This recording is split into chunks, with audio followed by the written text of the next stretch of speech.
Assalamu alaikum rahmatullahi wa barakaatu. Jirra jirtu hordoftootaa fi kabajamtoota xiyya. Akkam nagaa jirtu fayyaa keessanii mee like, share, subscribe nu godhaa jenna.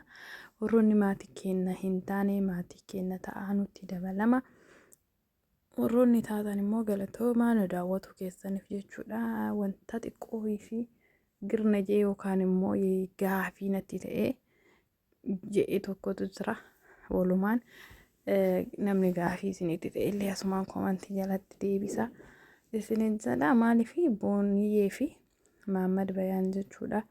Namni hedduun isaanii jechuudha koottaa ana bira koottaa anatu furmaata isin godha ana jaartii ta'e sii galcha anatu akkasii godha ana Booniyyeen akkana anatu sii godha jee inni illee achi taa'ee ishii naa galcha achi taa'e kaasiin naa galcha asiin naagalcha ja'aatiin ture jechuudha.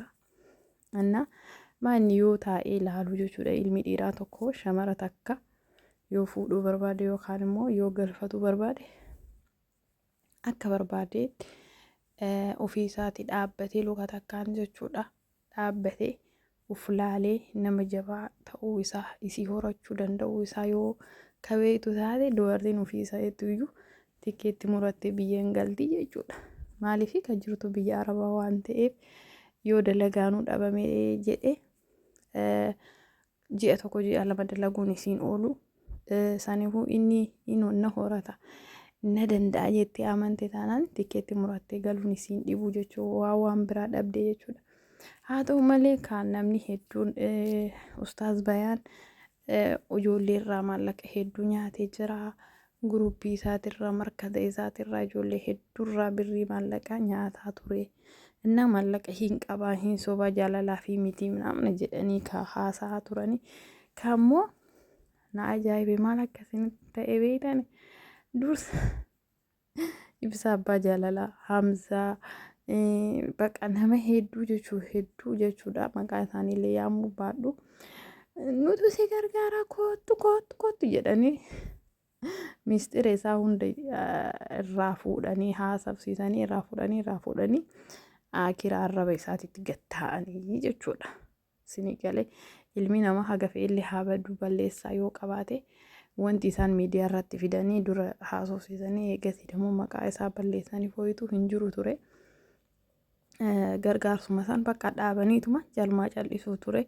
Garuu isaanillee waan ajandaa barbaadan feetanii waan taaftaabii namni haa taaftaaf godhuu fi waan barbaadaniif qofa bakka waa hedduu waan kaan qaaqanii uummata hiraarchuuf yookaan immoo uummanni waan hedduu tokko akka qaaquuf taasisanii jiranii jechuudha. Nasraan immoo takkiitti mucattii deemtee haasofsiistee jette riikoordii isii qabattee dhufte bakka irraa hiiksiin.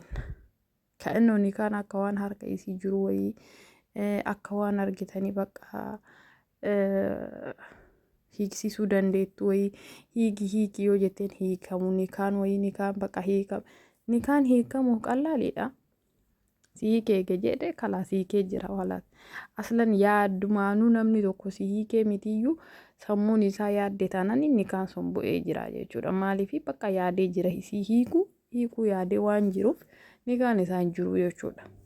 Kan dubbatee isaatiin maaliif namni tokko qalbiin isaa hin jiru bakka san taanaaniin nikaan jiraate faayidaa hin qabu jechuudha. Akka ilma namaatiitti yoo yaadne jechuudha. Booniyyeelleen kama argitanii hin barbaanne yookaan immoo fedhii isarraa hin qabne amma boo'uutti jirti jechuudha. Naqabaa nagadhiisaa ja'aa jirti jechuudha. Kun hundi maaliif ta'e kun hundi maaliif jechuun kun hundi maallaqni yookaan immoo duniyaan hagana nama maraachitti. Hagana bakka haga baalaansii kee gattee waan biraa keessa seentu si godhaa jechuudha. Yeroo hedduu yaada kiyya hin kennadha jedha garuu akira isaanii ilaaluu barbaadeetumaan callisee cadhasaa ture jechuudha. Haa ta'u malee jechuudha Booniyyeen amma akka waan booyaa jirtu fakkaatti. Maaliifi namni wal jaale tokko wal dhabee akkas jettee haasaa jirti. Ustaaz Bayaanillee maaliif natti beektanii osoo maallaqa jaadhee maal qaba namni gargaarsa naa godhe osoo mana ijaaradhe maal qaba duniyaa osoo godhadhe maal qaba ka jedhu irraa kan ka'e natti fakkaate aarii hedduu qabaa jechuudha. Saniifuu ilma namaa keessatti inuma namni dalagataa namuu dalagateet maan fida garuu akkanumatti ta'anii maan akkuma barbaadan ajandaa uummataa fidanii uummata gara laafessa kana jechuudha. Waan uummati qo'ii sharriitti xammaxamtanii namni maallaqa irraa fudhattanii wanta isinii dabaru isinitti fakkaatee jechuudha. Isinii galee garuu rakkataan hedduutu jira jechuudha. Kan fayyaa dhabee algaa gubbarra jiru kan argitanii rakkatee waan nyaatuuf waan uffatuuf waan dhugu kadhabe kan mana dhabee argitanii manatti galuu dhabeetiin kan hiraaru meeqa jira jechuudha. Osoo nama akkasiisan gargaaramee osoo namni akkasiisan fidanii ajandaa ta'anii fi nama akkasiisaniif jechuudha. Nama argitanii waa hedduu keessa ka darbee waa hedduu keessa ka ta'e nama hedduutu jira garuu isa san dhiisanii isa argitanii jaalalaaf ka jedhu kan jaalalaaf jedhee maallaqa hatuuf uummatarraa shira xaxee maal xaxee kaan xaxee fudhatuuf deemu ajandaa godhatee uummanni hundi irraa qaaqee hundi isaa irraa qaaqaa jechuudha. Hundi isaa kana laaluu malee waan biraa laaluun fedhuu jechuudha. Sidii galee waan inni ajaa'iba garuu kan irraa dubbatanii sii goone jedhaniini deebiidhaanii ka arrabsantu na ajaa'ibe ani hedduu tokko jechuudha. Dhugaa dubbachuuf hedduu tokko na ajaa'ibe. Ajandaan isaanii amma xumurarra gahee jira natti fakkaate akkanatti fakkaatutti yaa uummanni hundinuu irratti naqqa'ee waan ta'eef irratti beekkate waan ta'eef jala gabaabbatanii jiranii jechuudha. Saniifuu ani furmaata rabbii isinii haa kennu boonii amma nutti hin booyne yoo barbaadde itti galiitiin galte jenneetiin birii sargii walis yaa qabu warri tiktookii jechuudha. Warri argite feemasoonni tiktookii eegasi maallaqa siyaa guuranii halas galeetiin itti heerume isiniin jedha. Namni tokko ajandaa xiqqashuma qabatee maal akkana goonaa fi asiin baasnaa fi asiin seensisnaa asiin goonaa jechuun hin barbaachisu jechuudha. Ani yaada kiyya xumuradhee jira waan inni natti fakkaatee haasee yoo haasa'inni kiyya isinitti hin tolin yookaan immoo haasaa badaa haasee yoo jiraadhe dhiifama isiniin jedha.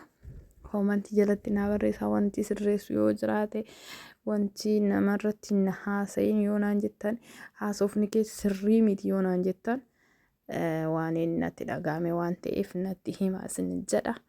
Haga immoo sagantaa biraatiitti isinitti dhufnutti waan biraa waan haaraa qabannee haga isinitti dhufnutti asumaan assalaamu alaykum rahmatullaahi wabarakaatu isiniin jedha. Dhugaa dubbachuudha keessaa kaasee sitti dhabuun beeku dubbii kiyya. Maaliif waan tokko wal bartanii gaafa wal dhabdan hedduu tokko nama dhaga'ama.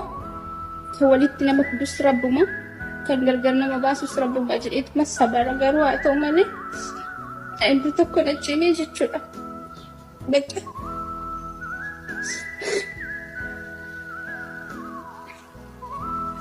hedduu tokko jechuudha.